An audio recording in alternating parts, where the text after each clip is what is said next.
Ini kita akan membahas sebuah film dengan judul Alive, adalah film besutan sutradara kenamaan Frank Marshall yang dirilis pada tahun 1993.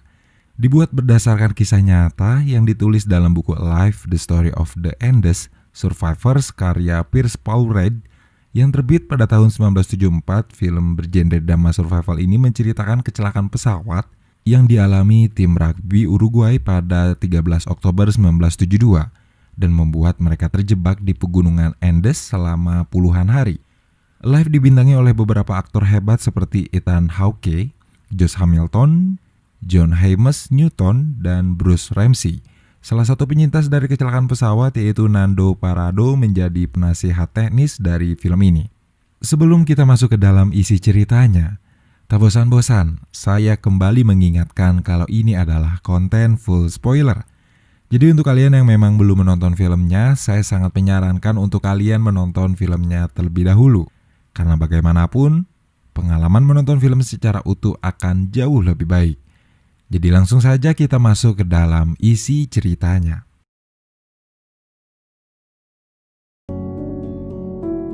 Film dibuka dengan memperlihatkan monolog dari Carlos Carlitos dan foto-foto dari beberapa pemain tim rugby yang diceritakan oleh Carlitos dengan perenungannya setelah 20 tahun selamat dari tragedi yang menimpa ia dan teman-temannya di pegunungan Andes. Kemudian, kembali pada tahun 1972 di mana pesawat yang ditumpangi tim rugby dan beberapa kerabat mereka sedang melintas di atas pegunungan Andes untuk menuju Chili. Suasana di dalam pesawat sangat ramai dan ceria oleh para pemain rugby.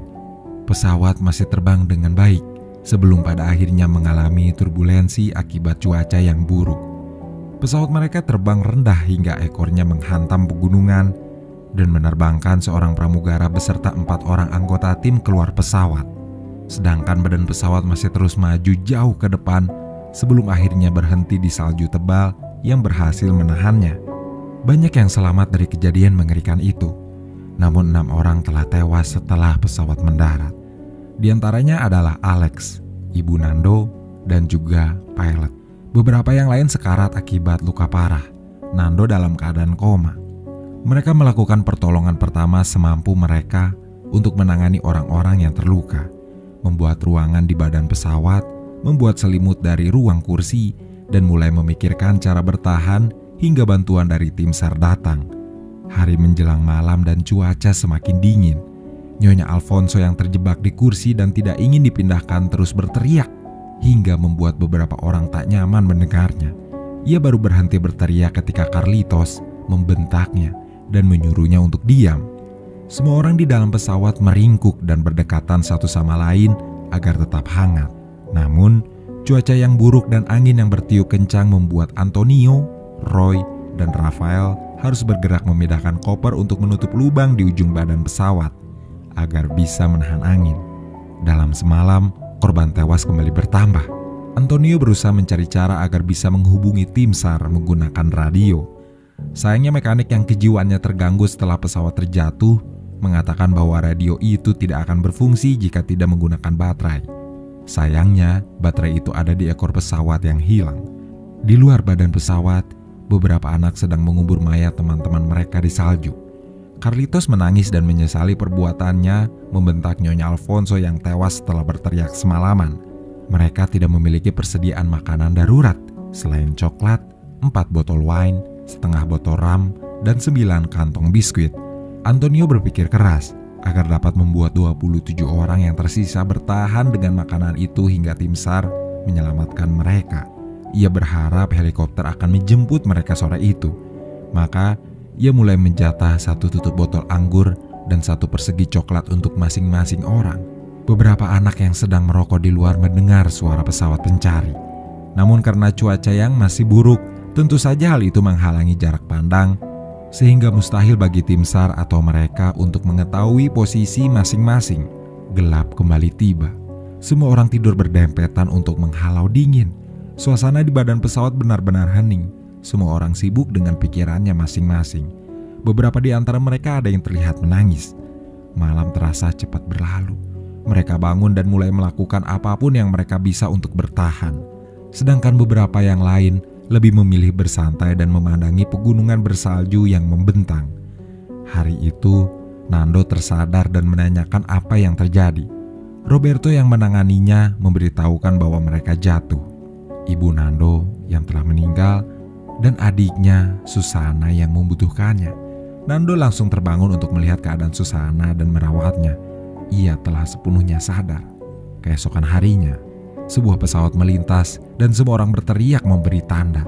Sayap pesawat itu menukik dan mereka dengan sangat yakin berpikir bahwa mereka akan diselamatkan hari itu.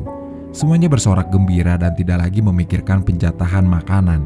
Wine dan coklat yang tersisa mulai dimakan oleh mereka, kecuali Jafir, Liliana, dan tentu saja Antonio yang tidak mengetahui hal itu.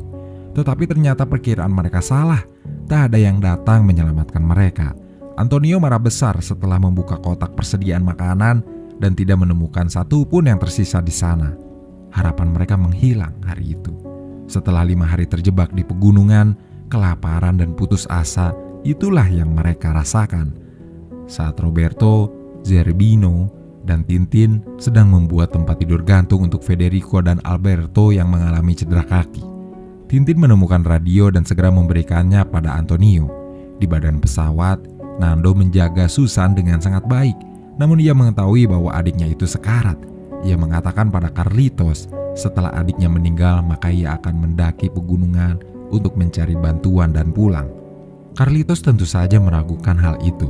Nando akan membeku karena cuaca atau mati kelaparan karena mereka tak punya persediaan makanan. Dengan sangat yakin, Nando menjawab bahwa ia akan memotong dan memakan daging dari pilot yang telah tewas. Hari berikutnya, Antonio dan Tintin mencoba mencari informasi dari radio yang ditemukan. Roberto masih sibuk dengan kegiatannya merawat teman-teman yang terluka. Sementara kondisi semakin kacau, Antonio yang mendapat informasi bahwa tim SAR belum berhasil menemukan posisi mereka membuat beberapa orang menjadi bingung dan panik.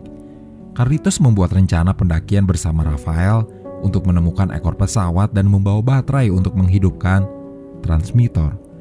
5 orang melakukan pendakian mencari ekor pesawat, dan satu di antaranya hampir terjatuh ke dalam jurang jika Roberto tidak segera menariknya. Alberto menemukan peta dan menunjukkan posisi mereka serta jalan menuju Chili. Tetapi Roberto yang baru saja pulang dari pendakiannya menyatakan keputusasaan karena berpikir mereka tidak akan bisa melintas dan mendaki pegunungan itu. Nando hanya mendengarkan pembicaraan mereka di badan pesawat, memikirkan sesuatu yang lain. Malam yang dingin dan sunyi kembali tiba. Carlitos meminta teman-temannya untuk berdoa rosario. Semuanya berdoa, kecuali Vito yang mengatakan bahwa dirinya adalah seorang agnostik. Hari-hari terus berlalu. Antonio mulai menangis dan mengakui ketidakberdayaannya untuk menyelamatkan mereka. Di saat yang sama, Nando mengabarkan bahwa Susan telah meninggal malam itu. Duka terlihat di matanya. Dengan suara parau, ia mengatakan akan memakamkan Susan besok hari. Di hari ke-9, setelah Nando dan Roberto memakamkan Susan, Antonio harus menelan pil pahit ketika mendapat informasi dari radio bahwa pencarian mereka dihentikan.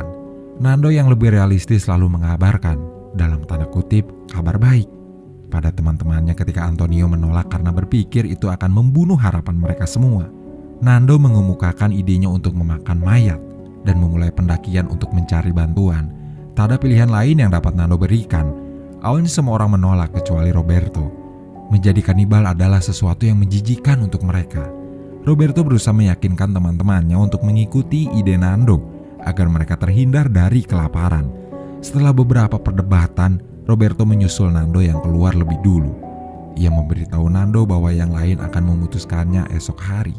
Ketika malam tiba, Roberto kembali meyakinkan teman-temannya lagi. Kini semakin banyak yang menyetujui ide Nando. Keesokan harinya, Roberto mulai memotong dan memakan daging salah satu mayat yang telah membeku. Menahan perasaan jijiknya, hingga kemudian teman-temannya mengikuti. Nando tak ikut dengan mereka. Ia berada di badan pesawat karena tak ingin melihat jika mereka sedang memakan mayat adiknya. Namun, Roberto mengatakan bahwa mayat yang dimakan adalah mayat seorang pria. Setelah makan, Rafael, Juan, dan Zerbino berangkat untuk mencari ekor pesawat dan membawa baterai untuk menghidupkan transmitter. Butuh waktu semalaman untuk mereka menempuh perjalanan pertama. Roberto dan Nando berpikir bahwa Rafael, Juan, dan Zerbino tidak akan selamat. Namun keberuntungan masih memihak pada mereka yang disinari cahaya matahari ketika badan mereka mulai membeku dan dipenuhi salju. Pendakian mereka berlanjut dan menemukan mayat teman mereka yang lain. Lalu mereka kembali ke badan pesawat dengan menggunakan sayap pesawat sebagai papan seluncur, memberitahukan bahwa ekor pesawat belum berhasil ditemukan. Mereka berencana membuat tim pendakian baru karena Rafael, Juan, dan Zerbino tidak ingin melanjutkan pendakian. Malam itu ketika semua orang sudah terlelap, longsoran salju menimbun mereka secara tiba-tiba. Roberto yang tidak tertimbun berusaha menyelamatkan teman-temannya akibat longsoran salju itu. 8 orang tewas di tempat. Cuaca di pagi hari sangat buruk. Badai salju melanda, pendakian mereka harus ditunda. Hari itu, hari ulang tahun Rafael dan Carlitos. Mereka merayakannya dengan segumpal salju dan sebatang rokok. Badai pun mereda keesokan paginya. Cuaca cerah menyambut mereka yang masih hidup. Mereka mengerahkan tenaga untuk menggali badan pesawat yang tertimbun, mengeluarkan mayat-mayat dari pesawat dan memakamkan mereka. Nando berbicara pada Roberto untuk memulai pendakian, namun Roberto mengatakan akan melakukan pendakian setelah musim dingin berakhir. Di saat yang sama, Alberto meregang nyawanya malam itu di pangkuan Federico. Mereka bertahan hingga hari ke-50 dengan memakan mayat teman-temannya sendiri. Nando, Roberto, dan Tintin memulai pendakian mereka hingga menemukan ekor pesawat. Mereka bermalam di sana. Ide Nando untuk berjalan ke Chili ditolak oleh Roberto yang merasa hal itu tidak mungkin dan hanya akan membahayakan nyawanya sendiri. Baterai terlalu berat untuk mereka bawa. Maka Roberto memutuskan untuk membawa Roy yang ia pikir bisa menyambungkan radionya. Namun Roy gagal. Radio tidak tersambung dan Nando mendesak Roberto untuk melakukan pendakian hingga ke Chili. Meski Roberto bersikeras menolak, Nando tetap berniat melanjutkan pendakiannya. Mereka kembali ke badan pesawat, mengatur rencana baru untuk menyelamatkan diri. Nando harus menggendong Roy yang tidak mau lagi berjalan di tengah badai salju dan menemukan Federico yang sudah meninggal ketika ia masuk ke dalam pesawat. Hari ke-61, Carlitos menjahit kantung tidur untuk pendakian. Keadaan terus memburuk dengan kejiwaan teman-teman mereka yang terganggu dan membuat Nando kembali mendesak Roberto untuk segera melakukan pendakian ke Chili. Kematian Rafael membuat Roberto akhirnya menyetujui usul Nando. Mereka berangkat hari itu juga. Nando, Roberto, dan Tintin melakukan perjalanan dan pendakian terjal yang benar-benar membahayakan nyawa mereka. Setelah 2 hari perjalanan, keputusasaan kembali menyerang Roberto. Ia ingin menyerah, namun Nando terus meyakinkannya hingga Roberto mau mengikutinya. Nando menyuruh Tintin kembali ke badan pesawat agar ia dan Roberto dapat menyesuaikan jatah makanan. Roberto dan Nando melanjutkan perjalanan hingga 50 mil selama 12 hari dan sampai di Chili. Mereka berhasil mendapatkan bantuan dan kembali ke pegunungan Andes untuk mengevakuasi teman-teman mereka yang menunggu dengan harapan penuh pada mereka. Suara helikopter terdengar oleh mereka yang masih bertahan di dalam pesawat. Semua orang keluar, bersorak bahagia dan saling memeluk satu sama lain. Setelah mereka berhasil diselamatkan, mereka semua kembali ke lokasi kecelakaan, mengubur mayat 29 orang yang meninggal di bawah tumpukan batu, dan menandainya dengan salib yang kemudian menjadi tugu peringatan atas kecelakaan itu. Lalu, film pun selesai. Berdurasi 120 menit, plot yang dibuat memang berjalan sangat lambat. Meski begitu, penyampaiannya sederhana dan menarik. Frank Marshall berhasil mengolah cerita ini dengan cukup baik.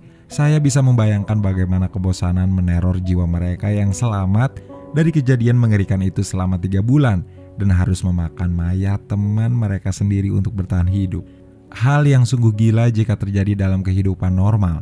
Keberhasilan Alive dengan penceritaan kisah nyatanya tentu didukung oleh Nando yang menjadi penasihat teknis pada film yang memberikan gambaran penuh tentang harapan dan tekad hidup yang luar biasa. Bahkan dari sinematografinya yang menakjubkan pun, Alive sudah dapat memberikan gambaran banyak tentang emosi dan tekanan yang para penyintas rasakan. Meski secara keseluruhan film ini agak menegangkan dan mengganggu dari unsur kanibalisme di dalamnya, namun humor yang terselip benar-benar bisa membantu mengurangi ketegangan itu. Akhir kata, Alive memang sangat layak untuk ditonton karena benar-benar menarik dan berkesan untuk